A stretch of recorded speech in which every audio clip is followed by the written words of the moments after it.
Thank you very much, Marilyn. That, I'd forgotten about that introduction. Usually they just say, here he is. Well, it is. It's always wonderful to come back to Santa Rosa, either in person or via Zoom, and get to see all of you. Even with Carrie and family, all of you, where you're North Carolina, I believe, you're still connected. And I think that's wonderful. That's been one of the bonuses of Zoom, in that some people do move around, but they can stay in touch. And that's wonderful. I like one of the posters that I saw when I signed into Zoom one day. I'd seen something similar to it when I went to a restaurant, but this is the first time I'd seen it on Zoom. It said, no shoes, no shirt, no mask, no pants, no problem. Um, Zoom is really a bonus for us. And today I have something a little special for you. Paula and I sometimes put our heads together and come up with some ideas for lessons. And this is one that we saw something and we just basically said, I wonder if there's something we can do with a Sunday lesson concerning a mudroom. I didn't know it was going to stump Guy, that he didn't even have a song for mudrooms, but that's a bonus for me. Uh, I don't know if all of you know what a mudroom is. It's a room that is built onto the house before you walk into the main house. It's an ante room where you can take off your shoes, galoshes, put your umbrella, dirty clothes. It's just a place that you can take off these wet, dirty clothes before you walk into the main house. And we said, is there something we can do? And I said, I think so. And that's what we're going to do today. We're going to talk about a real mud room on a house, a mud room for our minds, and a mud room for our spirit. What did Jesus say about a mud room? And he did mention a mud room. So stand by. Here we go. Once we've done that, I'm going to share with you a couple of ideas of how you can build one for yourself. Okay, you all set? You can. Oh, there you go. Good. I got head shaking. A mud room on a real house it's very simple. It's usually right in the entrance. It's a small ante room. Some people like me, we never had a mud room in Florida. I mean, we didn't have mud. We had sand, but we didn't have a lot of mud. But we did have a small concrete area in the back of the house just before you enter the main house where you could rinse off and get rid of the sand. And then we would always have a towel inside the garage so you could take your clothes off if you had dirty clothes. The mud room is exactly the same thing. I had never seen one until I moved to Maryland, and the lady where I rented had a mud room on her house. And all you do is just remove your dirty clothes before going into the house. And it preserves the rugs, the floor. You don't have to worry about cleaning up a mess. It's wonderful. And if you don't have a mud room, well, then you're going to be faced with grime and all sorts of things that can get into your house. And I guarantee you, even though most of our homes are very easily cleaned these days, it's still quite a chore when somebody tracks in mud. And my grandfather had a farm. So sometimes it's not just mud you're tracking in. It could be some other things that are a lot less enjoyable than mud and harder to clean. And once they're in there, think about it. You really have to work hard at getting that stuff out of your flooring and your carpeting, and it can be ground in. It's a mess. It's better, leave it on the outside. So a mudroom works beautifully for a house. What about our minds, our brains? Do you have a mudroom for your brain, or do you just allow everything that comes in to come in? We'll settle it later. Well, that can be a real problem. And we ought to treat our brains like a precious thing too, because think about all that it does for us. All of our thoughts, our emotions, our memories, our logic, our ability to imagine, to vision, and to bring wonderful things into our mind, all are controlled by what's up in that 3-pound brain of ours. Take your fist, just make a fist. That's the size of your brain. And yet it does all those things and includes your body and what your body is going through. It's marvelous. Why would you want to put something in there that would damage it or damage your thoughts and your emotions? You'd need to have a mudroom. We want to protect it. If you don't have it, all sorts of stuff can get in there. Lies, misinformation, emotions that you shouldn't be carrying around with you should be left outside the house or outside the brain and in a mudroom. If for some reason you put it in there, according to science, if you start putting things in your head that trigger your emotions as well as your thoughts, after 24 hours, it's almost impossible to get that out of your head. So there's some things you don't want in there because they're not true. They're misleading. It's misinformation, or it's a belief and not the truth. So we need a mudroom for our brain. The nice part of it is the research that's being done on the brain talks about how to filter out things that really aren't true or can harm us on the inside. Let me ask you, what do you think is the number one thing you can do to help improve and identify those things? What one practice? Take a guess. Did you say meditation? Because these brain scientists are saying meditation and contemplation, these things are extremely valuable in preserving the wonderful, marvelous nature of our minds. It gives us time to think. It gives us time to really concentrate and decide what's important and what we want in our head. They also say that you can just simply breathe when something comes at you. And there's a number of other activities that they say that are good for the brain. But all of them are performed in order to keep only the good stuff going in and filtering out the bad. So even the brain scientists are saying you need a mudroom. My question now is, talked about a house having a mudroom. We've talked about a brain having a mudroom. The question is, what did Jesus say spiritually about a mudroom? And believe it or not, Jesus mentioned a mudroom. Now, he didn't call it a mudroom, but I put on my glasses for this. If you will look at Matthew chapter 5, verses 25 and 26, Matthew 5, 25 to 26. Here's what he says. Settle matters quickly with your adversary who is taking you to court. Settle things quickly with your adversary who is taking you to court. Now, is he talking about somebody suing us and really taking us to a court? No, this is metaphysical. Who or what is our adversary? The adversary isn't another being, it's thoughts in our own mind that separate us from God. The adversary are those thoughts that cause disunion,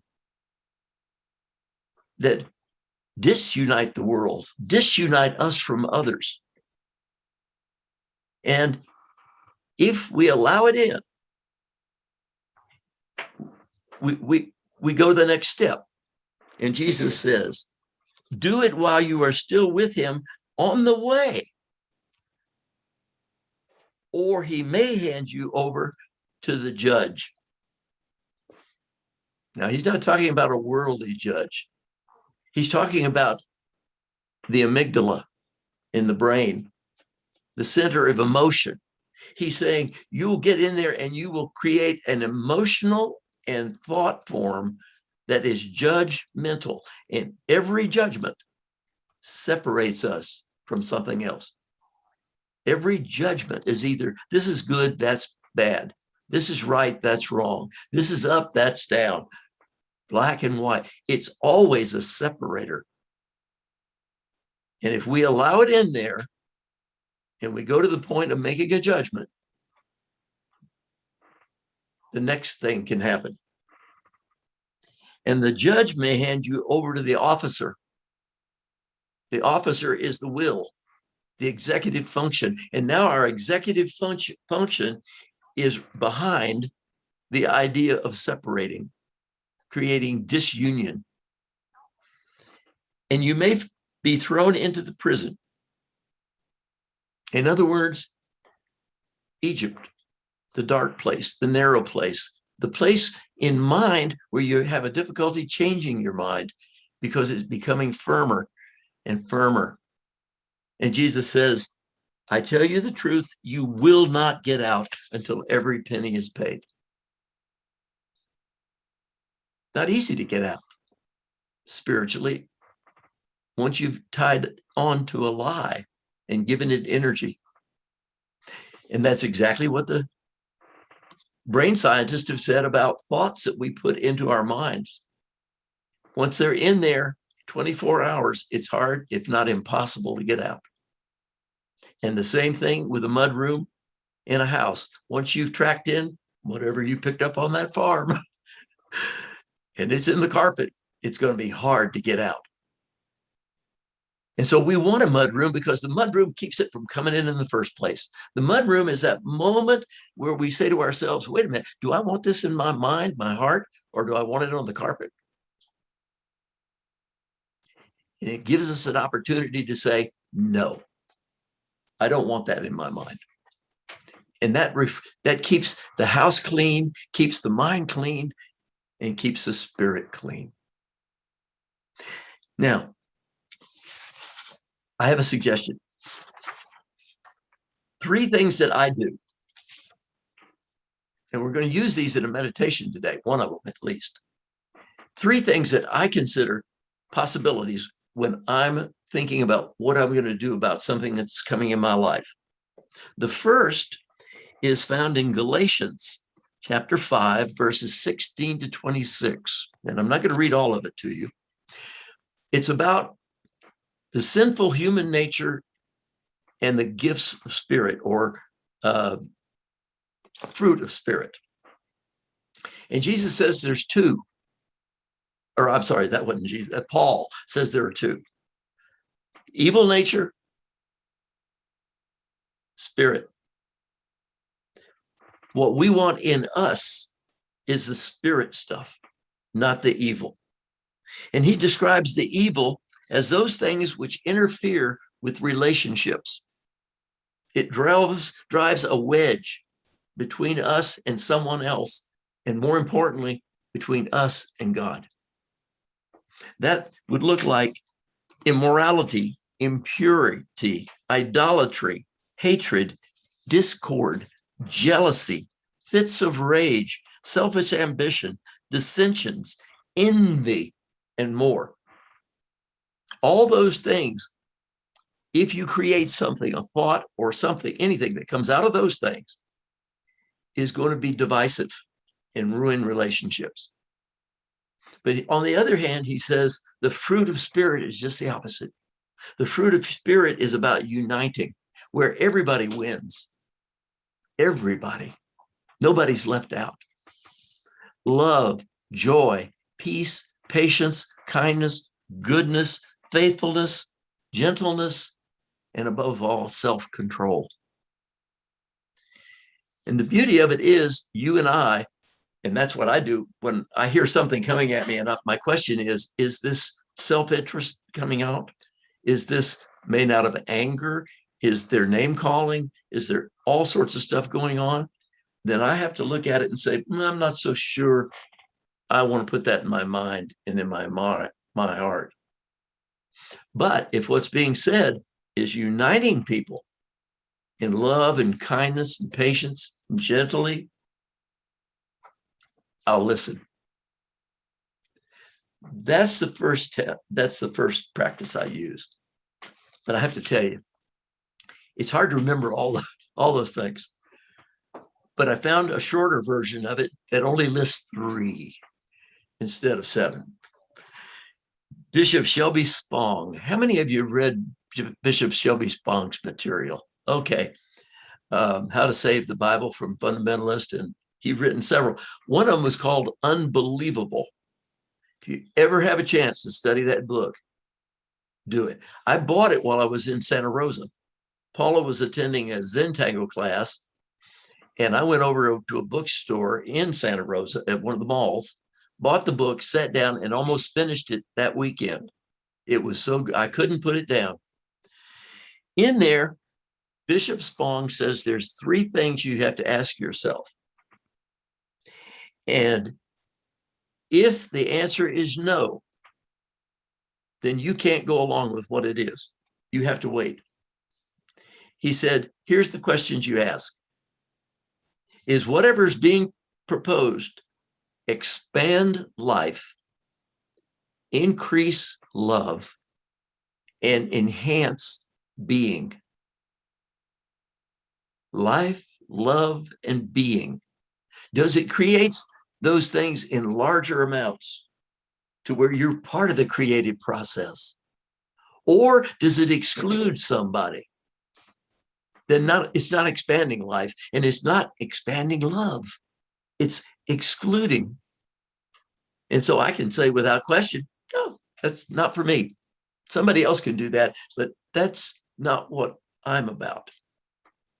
Until they can get it to do that, I stand back. That's my mudroom. Either one of those are my mudroom. If it's not the fruit of spirit that's coming out of somebody's mouth, but it's envy or hatred or anger or rage or separating people, then I'm not part of it. It's just that simple. I don't put it in my head. If it doesn't expand life, love, and being, it's not part of mine either. And there's also a simple one, another simpler one, if you need 3. And it's a quote. I have no idea where it originated. It's been attributed to several people. Small minds talk about other people. Mediocre or average minds talk about things. Great minds talk about ideas. Any one of those 3 act as a filter or a device that you can use as a mudroom to keep things out of your mind, your heart, that you don't want in there. Because once they get in, they're hard to get rid of. So if it expands life, love, and being, and is for everybody, I'm for it. And I'll let it in. If not, it stays in my mudroom. I hope those help, because I think every last one of us need to have a mudroom. We all need a way of filtering out things that simply don't serve us or our spiritual journey. So I hope this has helped. I hope when you go home today, maybe you can't think of a song that goes with this or a piece of music. But the next time you hear something, you don't just listen to it and take it into your mind. You don't just take it into your heart. You stop it at the threshold and ask if I really want that in my mind and spirit.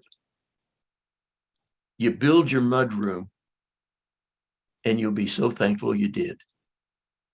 And that's your lesson for today.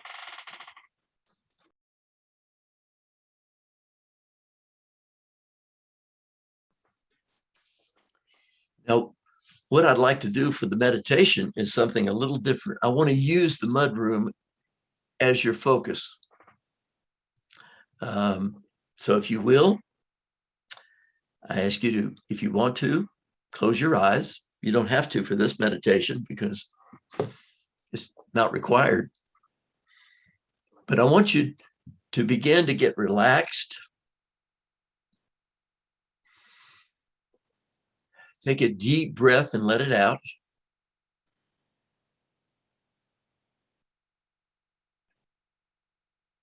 We normally don't get to do this while we're watching news on television or the latest that's going on and things that come into our life. But this is the first step in your mudroom. You have to build a space for it. And it can be as easy as just taking a breath.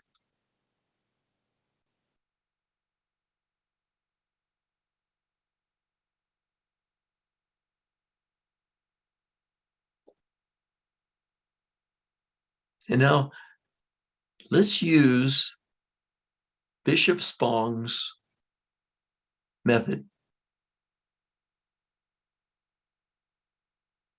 Think of something that has come into your mind and at least into your world recently.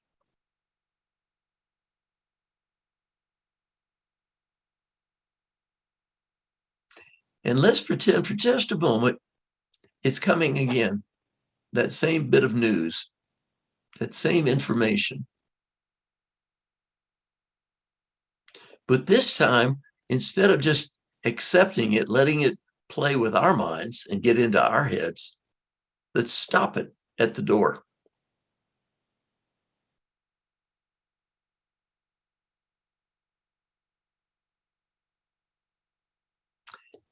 And now we ask ourselves, does this information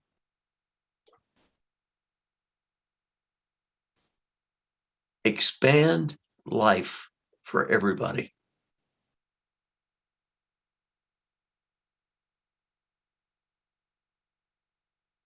Think about that a moment. Does what you're thinking of or what's coming at you expand life for everyone or just a few?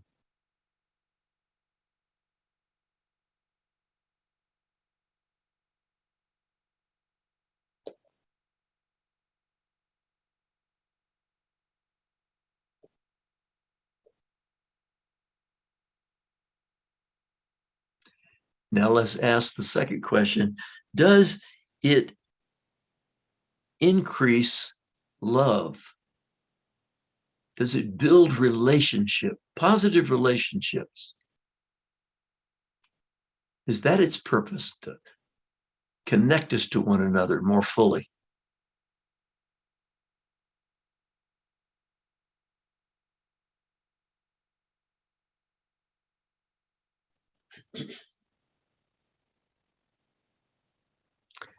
And now we'll ask ourselves the third question.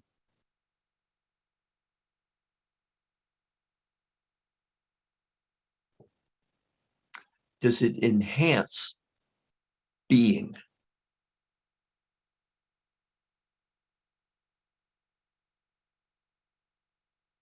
For everyone? They're more fully themselves being.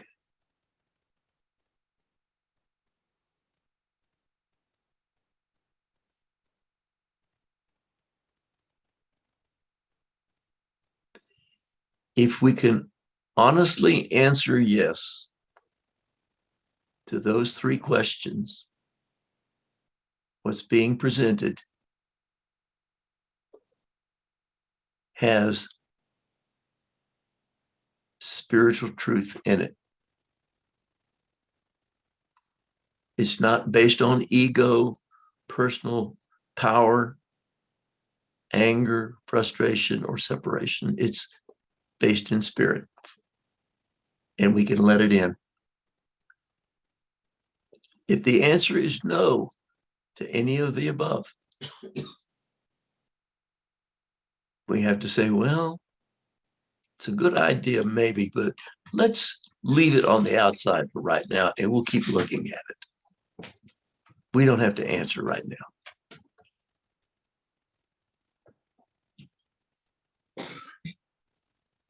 Okay. And now let's start to come back to the service We've had a chance to practice at least one of the possible mud rooms that we can use. I invite you to open your eyes now and be present for the rest of the service.